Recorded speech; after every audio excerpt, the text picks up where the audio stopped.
In an era before CGI, steroids, or superhero franchises, old Hollywood had its own brand of titans, real men built like tanks, forged in steel and sweat. These weren't actors pretending to be strong. They were strong. From jungle kings swinging through the trees to mythic gods who crushed enemies with their bare hands, these were the original powerhouses who made the silver screen tremble. Some were Olympic athletes, others were muscle-bound warriors forgotten by time, but all of them packed serious heat under the studio lights. Stick around, because you're about to discover 35 of the most insanely jacked, dangerously underrated, and physically unstoppable legends ever to hit Hollywood. Steve Reeves, the man who looked like he was sculpted by the gods themselves. Before the world had Arnold or Stallone, it had Steve Reeves, a man so perfectly built that he seemed almost mythical. He didn't just play Hercules, he was Hercules.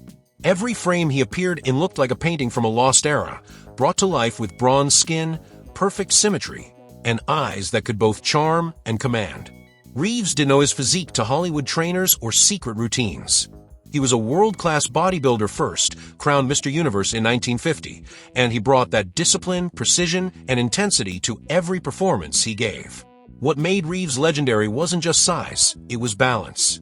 While many musclemen looked blocky or overly inflated, Reeves had a classical ideal: broad shoulders, narrow waist, flawless posture, and arms that seemed to ripple like ancient marble come alive. When he starred in Hercules, 1958, audiences around the globe were stunned. It wasn't just a movie, it was a spectacle. Box offices exploded, not just because of the story, but because of Reeves himself. He redefined what a leading man could look like. Though he acted in only a handful of major films, his image never left pop culture. Reeves became the gold standard, the dream physique artists, actors, and athletes measured themselves against for decades.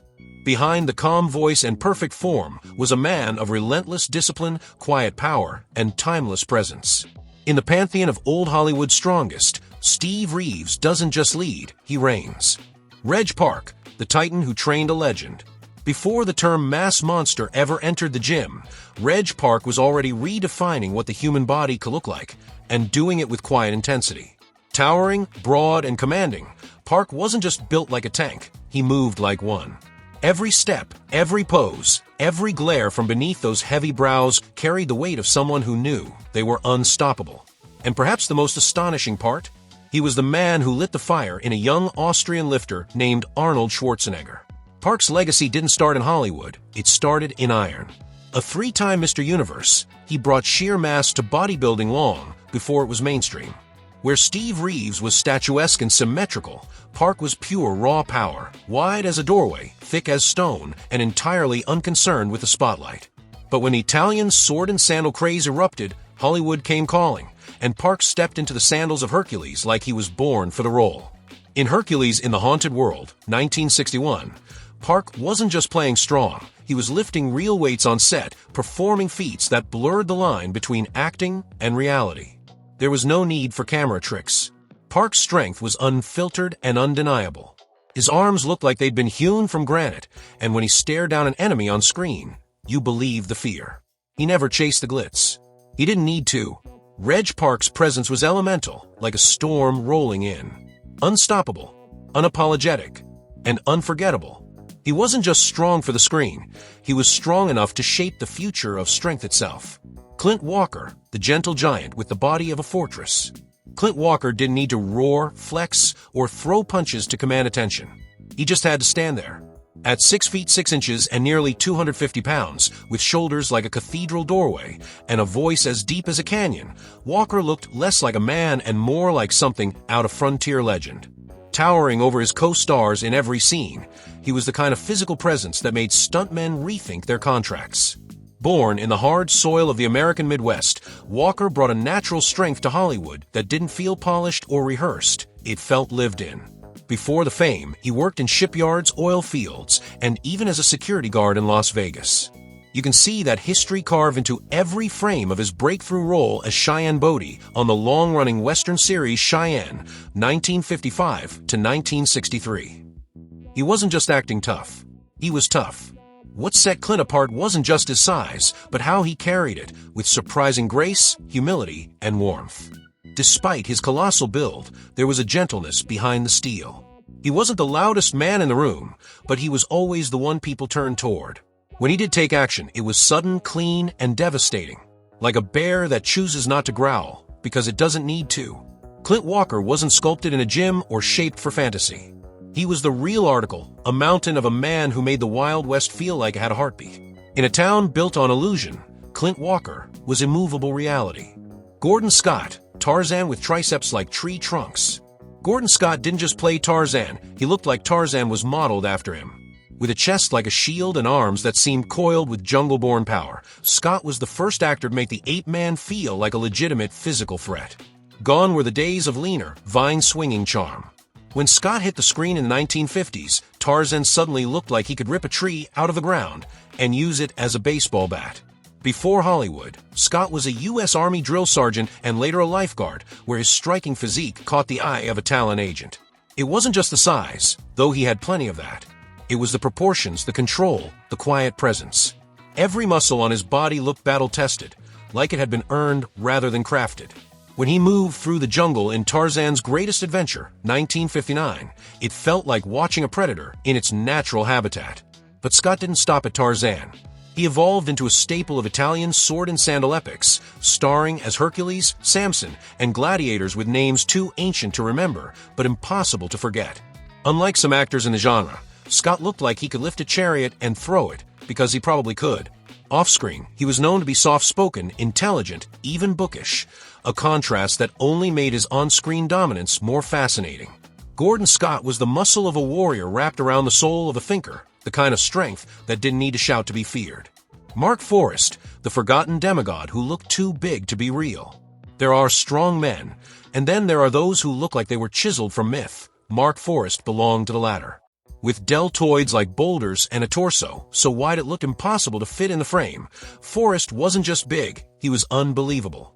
The kind of physique that made audiences in the 1960s blink twice in wonder, is that a costume, or is that really him? Born Lou Degny in Brooklyn, he was a classically trained opera singer before he became a bodybuilder, a combination so unlikely it feels like folklore. But when the peplum, sword and sandal genre exploded in Italy, Mark Forrest became one of its leading titans.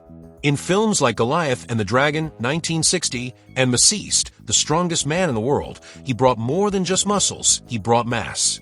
Forrest was huge, even by today's standards.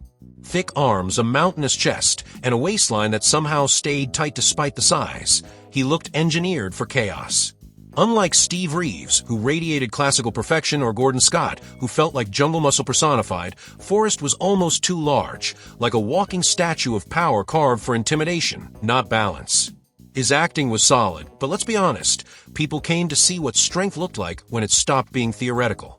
And while his name faded faster than others, his image remains burned into the genre's golden age, the demigod that time almost forgot. Mark Forrest didn't just fill the screen, he crushed it.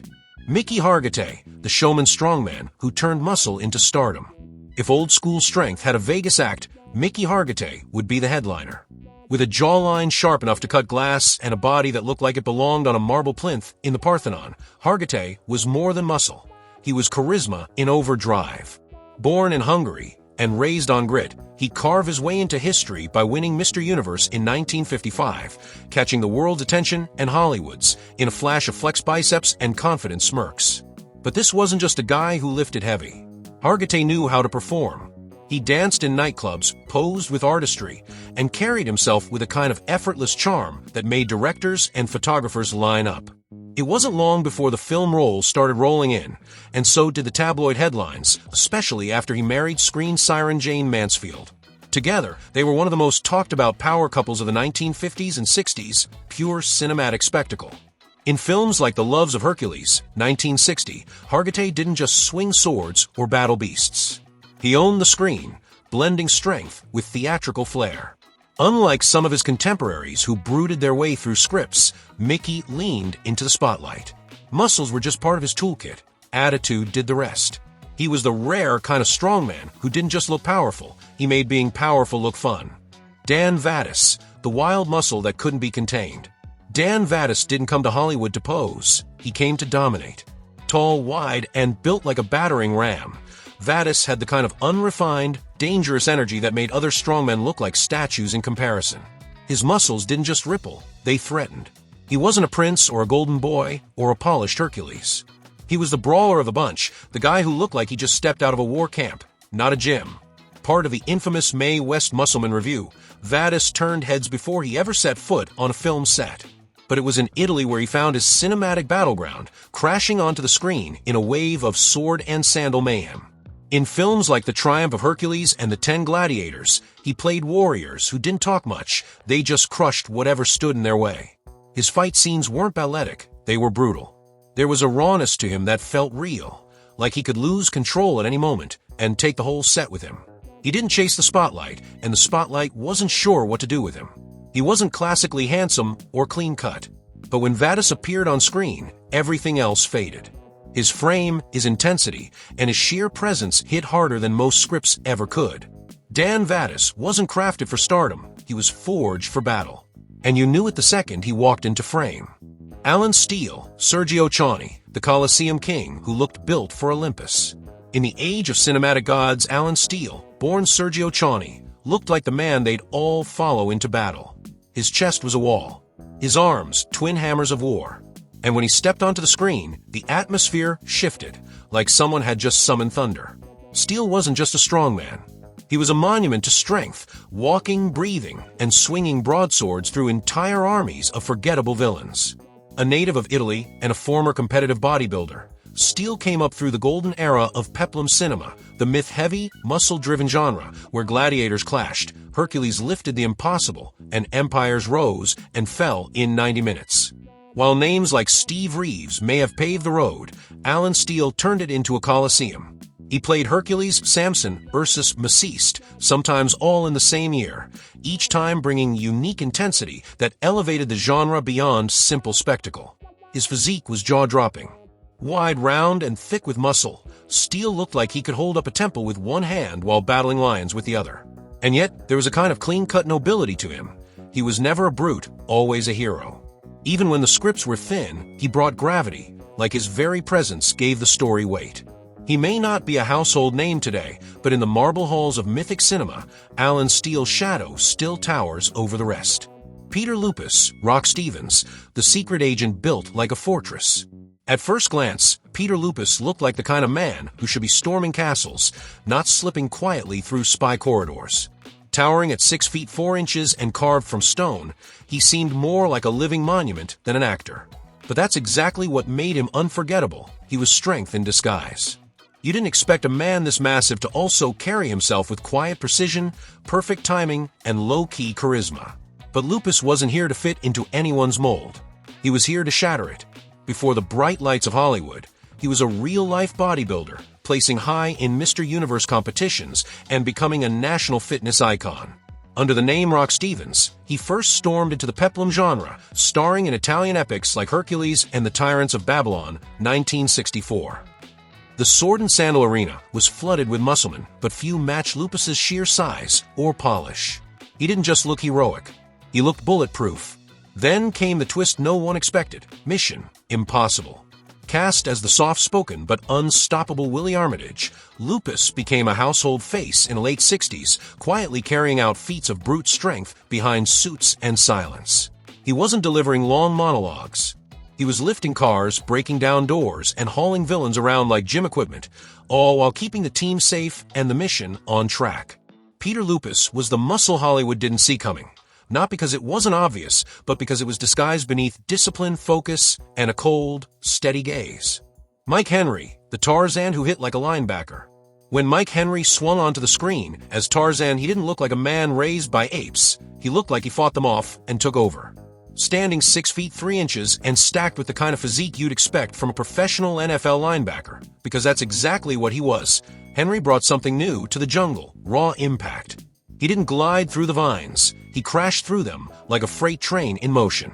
Before Hollywood, Henry played linebacker for the Pittsburgh Steelers and Los Angeles Rams, a position that required controlled aggression and relentless strength, and he carried that mindset straight into the jungle.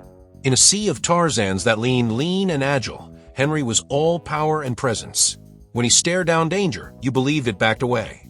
When he roared, it didn't sound staged. It sounded like the warning of a predator who knew what he could do. His three-film run as Tarzan in the late 1960s, Tarzan and the Valley of Gold, Tarzan and the Great River, Tarzan and the Jungle Boy, gave the character a new, almost militaristic edge, sharper, stronger, and far more dangerous. And off-screen, he was just as intense, disciplined, focused, and unwilling to coast on looks or past glory. Mike Henry wasn't a man pretending to survive the jungle. He was the jungle's final boss. Ed Fury, the golden physique Hollywood tried to sculpt again and again.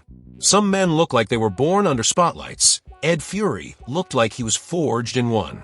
With golden hair, flawless symmetry, and a body that seemed airbrushed decades before airbrushing existed, Fury didn't just fit the image of a mythological hero, he defined it. He wasn't wild like Vadis or towering like Clint Walker. Instead, Fury was refined power, the kind you'd imagine stepping off a temple mural or out of a dream where marble statues suddenly breathe. Originally a professional bodybuilder and physique model, Fury was part of the generation that bridged classical beauty and brute strength. He didn't need to scream, growl, or break things to be noticed. He stood still, and the camera fell in love. That presence, serene, yet undeniable, made him a natural fit for the Italian sword-and-sandal boom of the 1950s and 60s. As Ursus, Maciste, and other legendary strongmen, he fought beasts, crushed tyrants, and carried the weight of ancient worlds, all while barely breaking a sweat. His movements were calculated, almost elegant, and his performances carried a calm authority. Where others relied on brute force, Fury brought poise, as if strength was something you didn't need to prove when it was already carved into every inch of your frame. He was never the loudest or the largest, but he might have been the most perfectly proportioned, a living echo of classical ideals. Ed Fury was the statue that woke up and for a few golden years ruled the screen. Paul Winter, the quiet perfectionist carved in ebony marble. In a genre obsessed with brute force and brawny spectacle, Paul Winter stood apart, not by being the loudest or the largest, but by being the most perfectly formed. At just under 5 feet 8 inches, he wasn't towering, but that didn't matter. Because when Paul Winter stood still, the world took notice. He wasn't carved like a warrior, he was sculpted like an idea, the kind of symmetry and poise that seemed almost impossible in real life. Twice crowned Mr. Universe, Winter brought a calm intensity to the screen. Every muscle on his body seemed to have been shaped with purpose, down to the smallest detail, nothing oversized, nothing out of balance. Where some strongmen came across like charging bulls, Winter had the presence of a panther, quiet, composed, and dangerously powerful. In films like The Giants of Thessaly and Maciste in the Land of the Cyclops, he played roles that required more than just muscle. They required grace, control, and an almost meditative kind of strength. He didn't thunder through scenes or flex for the applause. He moved with purpose, always collected, never out of rhythm. And that's what made him unforgettable. He didn't need to dominate the frame with size. He owned it with refinement. He was the kind of strong that didn't need to be loud, because it was absolute. Paul Winter wasn't just a strongman. He was a living blueprint of human perfection, wrapped in dignity and discipline. Gordon Mitchell, the muscle mercenary who looked built for war. Gordon Mitchell didn't walk into scenes, he stormed them. With a face that looked like it had already survived a dozen battles and a physique that could intimidate from across the room, Mitchell brought a raw, unforgiving energy to every role he played. He wasn't the polished hero or the golden statue, he was the wrecking ball. The guy who showed up after the city had already burned to the ground and somehow made it worse. What makes his story even more compelling is how it started, not in Hollywood, not in sports, but in a high school science classroom, where he once taught before becoming one of the roughest gladiators in Italian cinema. That's the thing with Mitchell. Nothing about him was expected. His physique, hard-earned through bodybuilding and military service, wasn't about beauty or symmetry. It was about intimidation. Thick, gnarly, and functional, like something built in a blacksmith's forge, not a gym. When the peplum boom exploded in the 1960s, Mitchell carved out his own path, darker, dirtier, and more dangerous. He played both heroes and villains, often with the same brutal conviction. Films like Atlas Against the Cyclops and Fury of Achilles didn't just showcase his power, they relied on it. You believed he could tear a door off its hinges or punch a statue in half, because he looked like he already had. Gordon Mitchell wasn't here for beauty, he was here for impact. And every time he stepped into frame, the room got 10 degrees hotter and a whole lot more dangerous. Brad Harris, the muscle man who did all and did it himself. Brad Harris was the rare action star who didn't need stunt doubles, camera tricks, or body doubles. He was the stunt. He was the action. And he had the build to prove it. With clean-cut good looks, a barrel chest, and arms like coiled cables, Harris was the thinking man's strongman, a blend of athletic grace and fearless tenacity that made him one of the most underrated physical powerhouses of the peplum and spy film era. Born in California and trained as an athlete at UCLA, Harris didn't just stumble into cinema. He launched himself into it, quite literally. After an injury sidelined his football career, he shifted focus to bodybuilding and eventually Europe, where his career exploded in the golden age of Italian adventure films. But unlike many musclemen of the era, Harris brought more than strength. He brought technique, discipline, and a hands-on approach that turned every action scene into something real. He starred in films like Samson, Goliath Against the Giants, and even crossed into Euro spy territory with slick efficiency. Whether playing ancient warriors or modern operatives, Harris didn't just look the part, he built the part. Behind the scenes, he often choreographed fights and even helped train other actors. And through it all, he carried himself with a confidence that wasn't loud, it was earned. He didn't flex. He didn't boast. He just showed up, got it done, and walked away like it was another day at the office. Brad Harris was the action star who didn't need movie magic because he was the magic. Johnny Weissmuller, the jungle legend who came from the water. Before he ever let out that famous jungle cry, Johnny Weissmuller was already a legend. He didn't need a script to prove himself. He had Olympic medals. 5 golds. 1 bronze. Unbeaten in 67 freestyle races. He was the fastest swimmer the world had ever seen. But it wasn't until he traded the pool for the jungle that he truly became immortal. In 1932, Hollywood cast him as Tarzan the Ape Man, and what followed wasn't just a performance.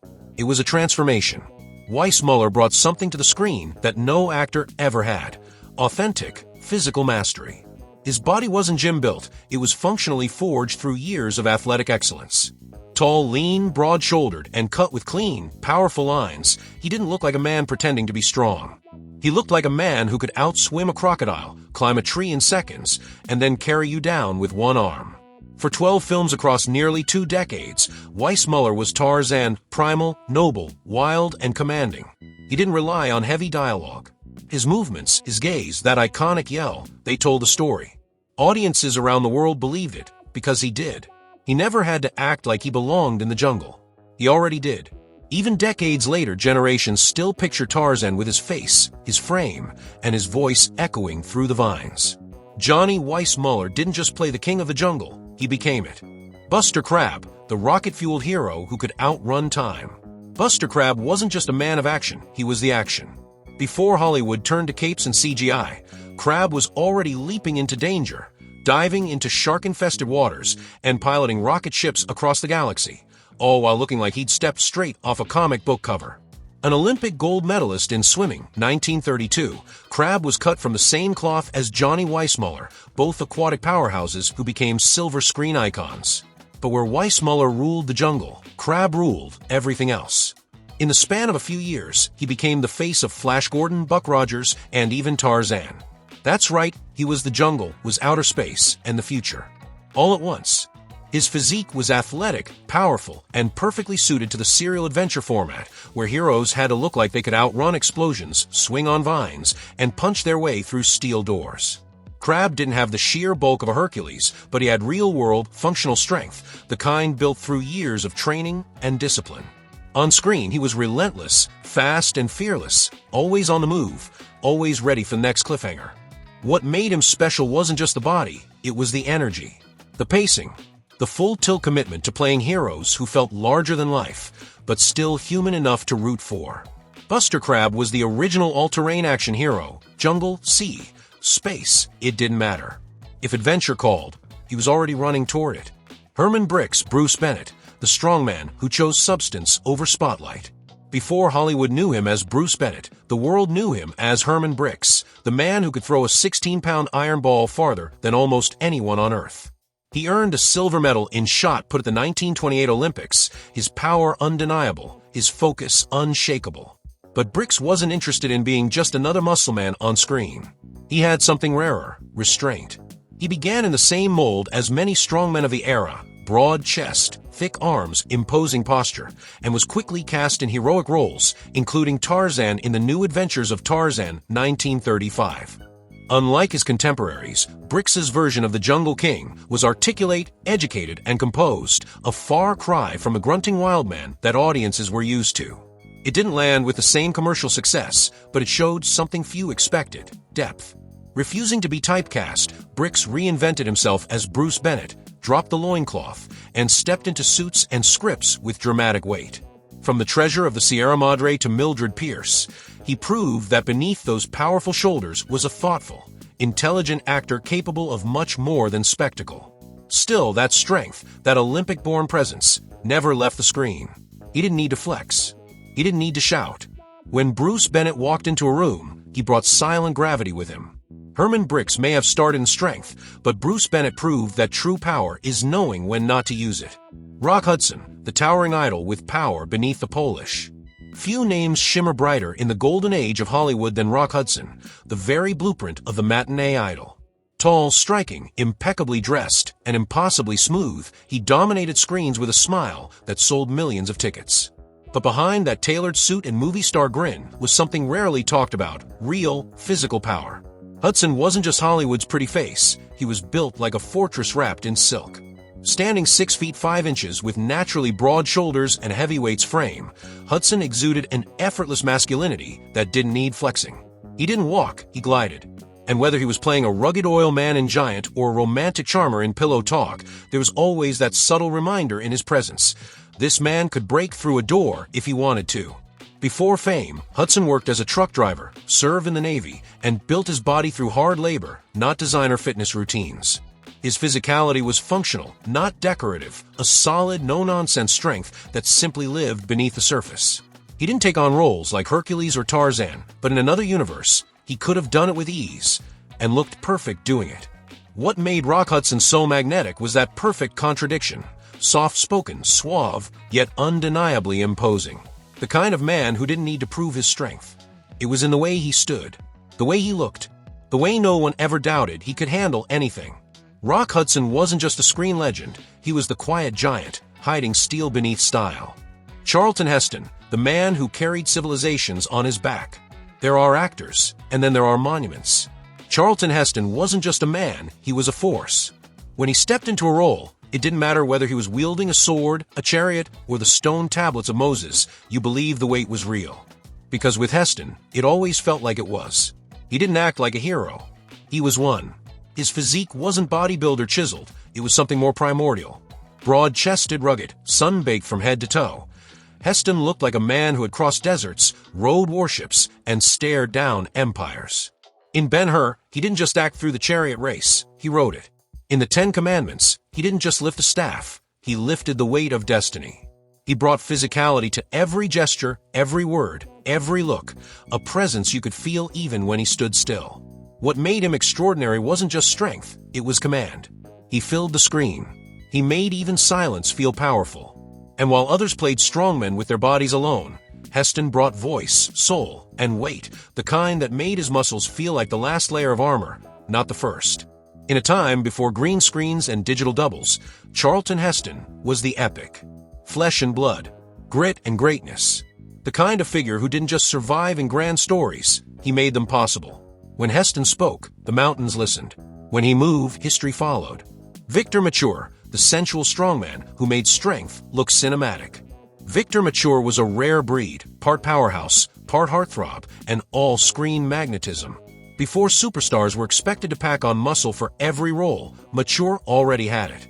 But he didn't flaunt it. He let it simmer.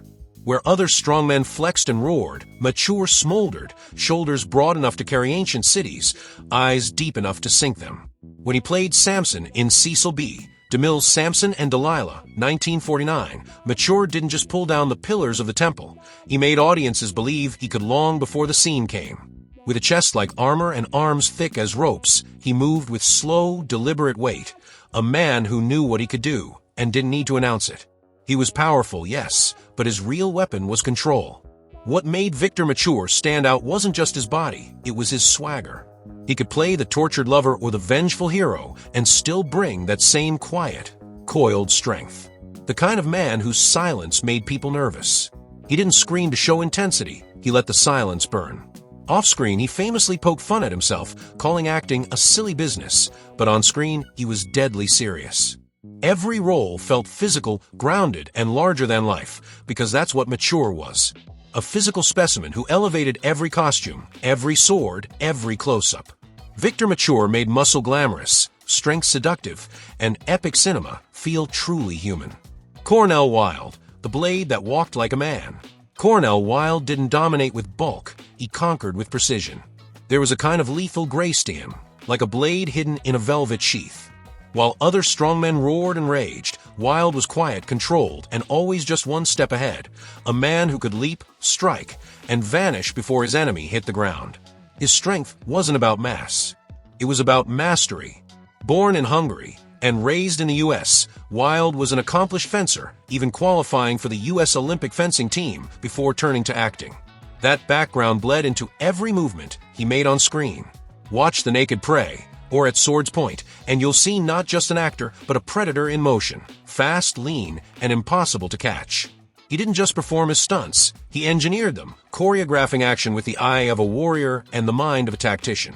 His body wasn't massive, but it was functional, wiry, athletic, explosive. You got the sense he didn't just look the part, he lived it. He didn't need to throw a punch to prove his power. A glance, a shift in stance, the way he held a sword, it all told you the fight was already over. Cornel Wilde was strength in motion, intellect in form, a cinematic blade sharpened by skill, speed, and steel-cold focus. Errol Flynn, the swashbuckler who made danger look like a dance. Errol Flynn didn't just fight on screen, he floated through combat like a man born on a wire. He wasn't muscle-bound, but he was magnetic. Athletic, fearless, and wildly unpredictable, Flynn brought a kind of electric momentum to classic Hollywood, a kinetic, smiling storm with a blade in his hand and mischief in his eyes. His breakout role as Robin Hood in 1938's The Adventures of Robin Hood set the standard not just for heroic action, but for how it should look. With his fencing background, natural agility, and magnetic charm, Flynn didn't need bulging biceps or war cries to be intimidating, he just moved. Leaping across castle walls, sword fighting on staircases, swinging from chandeliers, it all looked effortless. And behind the poise, a real foundation of strength. He was an accomplished athlete in his youth, a boxer, a swimmer, and a sailor, and all of it translated to a body built not for brute force, but for balance, speed, and control. Where many of his contemporaries came across like tanks, Flynn was a rapier, fast, sharp, and always smiling right before he struck. His legend wasn't in how much he lifted, it was in how he carried himself. Every stunt, every duel, every glance dripped with charisma and confidence. You didn't want to fight him. You wanted to be him. Errol Flynn was action before action was a genre, and no one has danced through danger quite like him since. George Reeves, the first Superman who made strength feel human. Before the cape became a cinematic empire, before the flying was wire-free, and the suits were molded in rubber and CGI, there was George Reeves, the first man to truly embody Superman on screen. He didn't just wear the S, he gave it soul. Standing over 6 feet tall with a broad chest, square jaw, and powerful build, Reeves looked like the kind of man who could catch a car and still ask you how your day was. In the 1950s TV series Adventures of Superman, Reeves brought a balance to the role that few have matched since. He was physically imposing with thick arms and a rock-solid frame that filled out the costume without effort. But there was something else too, a kind of approachability, a humanist that made audiences believe this wasn't just a superhero, this was a protector. He didn't rely on flash. He relied on presence. Reeves wasn't a gym-built strongman. His strength was natural, carried from his early years as an amateur boxer and athlete. He didn't need to flex, his posture said it all. Calm, confident, unshakable. Whether walking into a newsroom or stopping bullets midair, he never broke a sweat. That composure became his superpower. George Reeves didn't just play Superman, he defined what a strong man should be. Powerful, principled, and profoundly human. Jock Mahoney, the Tarzan who took the leap before the camera rolled. Jock Mahoney wasn't just a jungle king, he was Hollywood's ultimate daredevil. Long before he took on the iconic role of Tarzan, Mahoney had already made a name for himself where few dared to. Mid-air, mid-fall, mid-danger. As a legendary stuntman, he wasn't known for sheer size, he was known for doing the impossible. Again, and again, and again. Tall, lean, and fast, Mahoney's physique was that of a coiled spring. He wasn't bulky like the gladiators or thick like the powerlifters, but every inch of him was honed for precision, balance, and explosive movement. You didn't hire Jock to look strong. You hired him to do things no one else could. And when he finally put on the loincloth and became Tarzan in the 1960s, he brought something to the jungle the role had never seen before: real, stunt-driven danger. In Tarzan's 3 challenges, he filmed grueling action scenes while suffering from dysentery and dengue fever, and still performed stunts that most trained athletes wouldn't even attempt. High falls, rope swings, full-body combat, Mahoney didn't fake a single frame. His strength wasn't just in muscle, it was in nerve. Off-screen he was calm, professional, even quiet. But once the cameras rolled, he was a storm in motion, living proof that courage is its own kind of power. Jock Mahoney didn't act like a hero, he did what heroes do. He jumped first, asked questions later, and always stuck the landing. Lex Barker, the Ivy League Tarzan with a jungle edge. Lex Barker looked like he belonged on a magazine cover, tall, chiseled, with a kind of square jaw that practically came with its own soundtrack. But beneath that polished, Ivy League exterior was a man who could handle himself in the wild, and not just on camera. Barker wasn't cast as Tarzan because he looked the part. He earned it, with grit, physicality, and a presence that felt like both gentleman and warrior. A graduate of Princeton, and a veteran of World War II, Barker brought a quiet authority to his roles. When he became the screen's 10th Tarzan in the late 1940s and early 50s, he wasn't just filling shoes, he was redefining them. Sleek and muscular, he carried his 6 feet 4 inches frame with the confidence of someone who didn't need to prove anything. He moved like he belonged in the jungle, but also like he could step into a tuxedo and own the ballroom the next minute. Unlike some of the muscle-heavy portrayals of Tarzan, Barker's strength was clean, functional, and effortless. He had the swimmer's torso, the fencer's grace, and the soldier's discipline. In 5 films, he swung from vines, wrestled crocodiles, and stared down villains, all with a coolness that made danger look manageable and masculinity look elegant. Lex Barker was the Tarzan who didn't just survive the jungle, he ruled it, calmly and confidently, like it was just another day in the wild. Sean Connery, the gentleman with a trigger and a tank's frame. Before the world knew him as James Bond, Sean Connery was a raw force in motion, a former Mr. Universe competitor, bricklayer, and naval man whose muscles didn't just fill out a tuxedo, they redefined it. He wasn't just smooth. He wasn't just stylish. He was dangerous, a cocktail of charm and controlled aggression, served cold with a raised eyebrow and a knockout punch. Connery's early career was shaped by physicality. His body, built from real labor and athletic discipline, was powerful without being showy. Shoulders like steel beams, a barrel chest, and a spine-straight posture that told you he didn't lose fights. In his early 20s, he competed in bodybuilding contests, standing tall among men carved from iron, yet already possessed something they didn't: screen presence. When he stepped into the role of Bond in Dr. No, 1962, he wasn't just playing a spy. He became the archetype. While the script gave Bond his lines, Connery gave him his weight. His punches landed harder, his walks were slower but more dangerous, and his silences carried the kind of tension that only real strength allows. He wasn't the loudest man in the room. He was the one everyone watched. And though Bond wore suits, drank martinis, and played cool, Connery always reminded you, there's a battering ram underneath that tux. Sean Connery was the original lethal luxury, brawn in disguise, muscle in silence, and every inch a man who could end you with style. Burt Lancaster, the acrobat who turned gravity into drama. Burt Lancaster didn't just move through a scene, he launched himself through it. A former circus acrobat, he brought a level of physical control and daring to Hollywood that wasn't just rare, it was electric. Before the age of stunt doubles and wire rigs, Lancaster was already flying through the air, flipping off platforms, and leaping into battle scenes like he wasn't built to fall. He stood over 6 feet tall with a wide frame, strong shoulders, and that unmistakable red hair. But it wasn't just his size that made him imposing.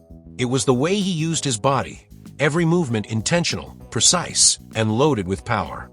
His strength wasn't showy, it was practical. Circus-born, fight-ready. The kind of strength that made swords look light and prison escapes believable. Lancaster broke out in The Killers, 1946, but it was in films like The Crimson Pirate and Trapeze where his acrobat's bloodline came alive. Swinging from ropes, climbing masts, flipping midair, and all of it he did himself. He wasn't performing stunts. He was simply doing what his body had been trained to do since youth. And all the while, his eyes burned with a kind of defiance, like he dared the scene to keep up. But behind that physical bravado was a serious actor, one who earned critical acclaim in roles like Elmer Gantry and Birdman of Alcatraz. He could outfight you, outact you, and then flip over your head just to prove a point. Burt Lancaster was gravity's biggest problem and Hollywood's greatest high-flyer. Anthony Quinn, the earthquake in human form. Anthony Quinn didn't act, he erupted. With a glare like rolling thunder and a body that moved like a boulder down a mountain, Quinn brought a kind of strength to the screen that felt ancient, unpredictable, and completely real. He wasn't cut from the same cloth as the polished leading men. He was carved from stone, fire, and fury. He never needed to be the biggest man in the room, but he always felt like he was. His broad frame, powerful shoulders, and slow, deliberate movement gave the sense that if Quinn decided to throw you across the room, nothing would stop him. In films like The Guns of Navarone, La Strada, or Barabbas, he radiated command. Even in stillness, there was an energy building, like an explosion waiting for permission. But this wasn't brute strength. It was emotional muscle, forged through hardship, culture, and fire. A proud Mexican-American, Quinn brought raw, unfiltered masculinity to a Hollywood that often favored manicured heroes. He didn't fit the mold, so he shattered it, and then built his own. He won 2 Oscars, but never needed awards to prove himself. His strength lived in every clenched jaw, every glare, every gravel-toned word. He was a fighter, a lover, a leader, and sometimes all three in the same scene. Anthony Quinn didn't just act with muscle, he acted with magma. And when he burned, the whole screen caught fire. Joe Robinson, the wrestler who didn't pretend to be strong, he was. Joe Robinson didn't need lighting tricks, sound effects, or dramatic slow-mo to convince you he was powerful. He had the receipts. A British wrestling champion, martial artist, and trained stuntman, Robinson's strength wasn't just for show. It was tested, proven, and ready to go. He was the kind of actor who didn't just look like he could throw you across the room. He probably already had. With a chest like a vault door and forearms like Doc Ropes, Robinson had the kind of frame that made filmmakers pay attention, especially during the 1960s, when real muscle meant real money in action cinema. He stood out not just for his size, but for his command. There was no wasted motion, no posturing. He moved with the confidence of a man who'd been in fights and won them. In films like Thor and the Amazon Women and The Challenge, he played warriors, gladiators, and enforcers, characters who didn't need deep backstories or complicated arcs. The muscle was the message. He also appeared in Diamonds Are Forever, taking a swing at James Bond himself and giving the audience a rare moment where they wondered if 007 might finally be outmatched. Off-screen, Robinson was as disciplined as he was dangerous, a black belt in judo and karate, and a lifelong student of physical performance. He wasn't chasing fame. He was just built for this. Joe Robinson was the kind of strongman you didn't argue with, because he could end the conversation with a single look or a single throw. Kirk Morris, the baby-faced Hercules who caught everyone off guard. At first glance, Kirk Morris didn't look like a man who would crush columns or wrestle lions. With his clean-cut features and youthful face, he almost looked out of place in the world of ancient warriors and raging armies. But the moment he stepped on screen and the camera pulled back, you saw the truth. This was a Hercules in disguise. Born Adriano Bellini, Morris was discovered after winning a bodybuilding contest in Venice, and not long after, he was cast as Hercules himself. It was an unexpected fit, but it worked. His physique was stunning. Broad shoulders, a tight waist, deep-cut abs, and arms that looked like they were carved straight out of Roman marble. He didn't radiate brute aggression. He radiated contained power, like a well-armed soldier who mastered the art of patience. In peplum films like Hercules, Samson and Ulysses and Colossus and the Headhunters, Morris brought a unique screen presence, calm, composed, almost stoic. He wasn't growling or posturing like some of his sword-and-sandal peers. He was quietly dominant, letting his size and stillness do the talking. And it worked. You believed he could take on armies, even if he looked like he hadn't broken a sweat. His career never quite reached the heights of a Steve Reeves or Reg Park, but in the crowded arena of musclemen, Kirk Morris stood out, not for volume, but for contrast. A warrior's body with a scholar's calm. He was proof that you don't have to look mean to be dangerous. Sometimes, strength wears a soft face. Dave Draper, the blonde bomber who looked too big for the frame. Dave Draper didn't just enter a room, he tilted the frame. Known to the bodybuilding world as the blonde bomber, Draper was a walking landmark in the golden age of iron. His proportions were unreal. Massive deltoids, cannonball arms, and a chest like steel drum. Draper wasn't just big, he was monolithic, the kind of physique that made cameras pull back just to fit him in. Though his screen time was limited compared to others on this list, it didn't matter. His presence was so commanding, so physically overwhelming, that even a few roles, like Don't Make Waves, 1967, alongside Tony Curtis, were enough to leave a mark. Hollywood didn't quite know what to do with him. He looked more like a myth than a man. Bigger than Hercules. Bigger than the camera. Bigger than the roles he was offered. But Draper wasn't chasing fame. He came from the iron world, where discipline mattered more than applause. As a Mr. America, Mr. Universe, and one of the earliest icons of modern bodybuilding, Draper helped define what would eventually become the prototype for action heroes to come. He trained alongside Arnold Schwarzenegger and inspired generations of lifters who wanted not just to look strong, but be strong. Dave Draper was the final form of old Hollywood muscle, the bridge between classic strongmen and the bodybuilding superstars who would dominate the next era. He didn't need to say much. The physique said it all. These were the giants who stood before green screens, before digital doubles, before it all became simulated. Men who carried their strength not as a gimmick, but as a way of life. Some were Olympians. Some were stuntmen. Others were bodybuilders, wrestlers, or simply built by life itself. But they all had one thing in common. They brought their full weight to screen, and they changed what it meant to be a strong man in cinema. For many of them, their names have faded from headlines, their films buried in vaults or shuffled to late-night cable. But their impact? Still felt. Still echoed in every modern action hero, in every slow-motion brawl, in every moment when muscle meets myth. They were more than costumes, more than roles. They were the real thing, men built for war, for sport, for survival, and somehow also for the camera. And now, it's up to us to remember them. If you enjoyed this tribute to the legends of old Hollywood, the strongest actors who didn't just play heroes, but lived like them, go ahead and hit that like button. It helps more than you know. Drop a comment below. Who was your favorite on this list? Did we miss someone you think deserve a spot? Let's talk about it, because the more we share their stories, the longer they live on. And if you want more videos like this, deep dives into cinematic legends, forgotten icons, and the faces behind the muscle, subscribe and ring the bell so you never miss a chapter in the history of real strength.